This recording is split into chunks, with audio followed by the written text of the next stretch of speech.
L'idée, c'est de dire que quand on observe les modèles d'entreprise, d'innovation, les modèles entrepreneuriaux qui sont capables de produire des impacts significatifs, impacts sociaux et environnementaux notamment, à chaque fois on trouve au cœur de ces modèles une détermination sans faille du ou des fondateurs du projet qui vont mettre au rang de priorité la question précisément des impacts. C'est pas d'abord on fait le produit, le modèle économique et puis si on a le temps on s'occupe des impacts sociaux et environnementaux.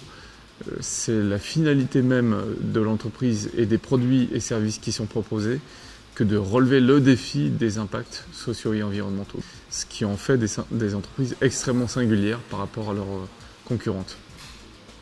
L'innovation facteur 4, ça consiste à déterminer en quoi on peut innover sous forte contrainte environnementale, sociale, avec des résultats extrêmement probants et mesurables. C'était un sacré défi.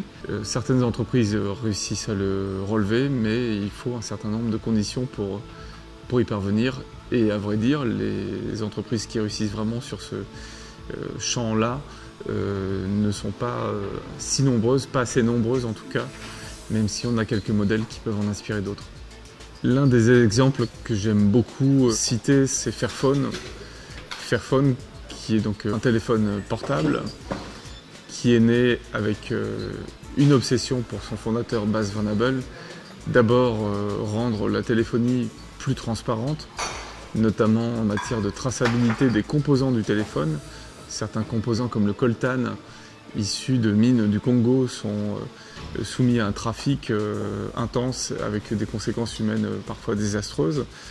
L'idée première du Fairphone, c'était d'appliquer un peu le concept du commerce équitable, du fair trade, aux composants principaux de la téléphonie mobile. Et puis dans un deuxième temps, le projet Fairphone, c'est aussi, et maintenant surtout, l'idée de lutter contre l'obsolescence programmée et donc de faire durer le téléphone et ses composants le plus longtemps possible pour éviter les dégâts environnementaux occasionnés par cette industrie.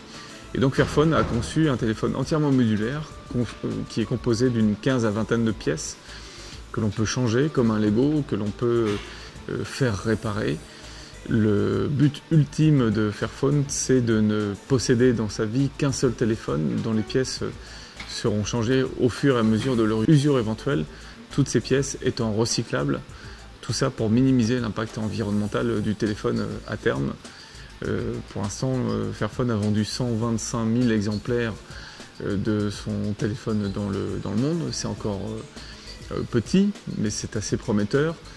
C'est extrêmement complexe, mais on a vraiment l'exemple d'entrepreneurs qui essaient là de conjuguer un objectif environnemental, un objectif social et évidemment un objectif économique. L'idée, c'est de mener une entreprise sous très forte contrainte écologique et sociale. C'est absolument exemplaire.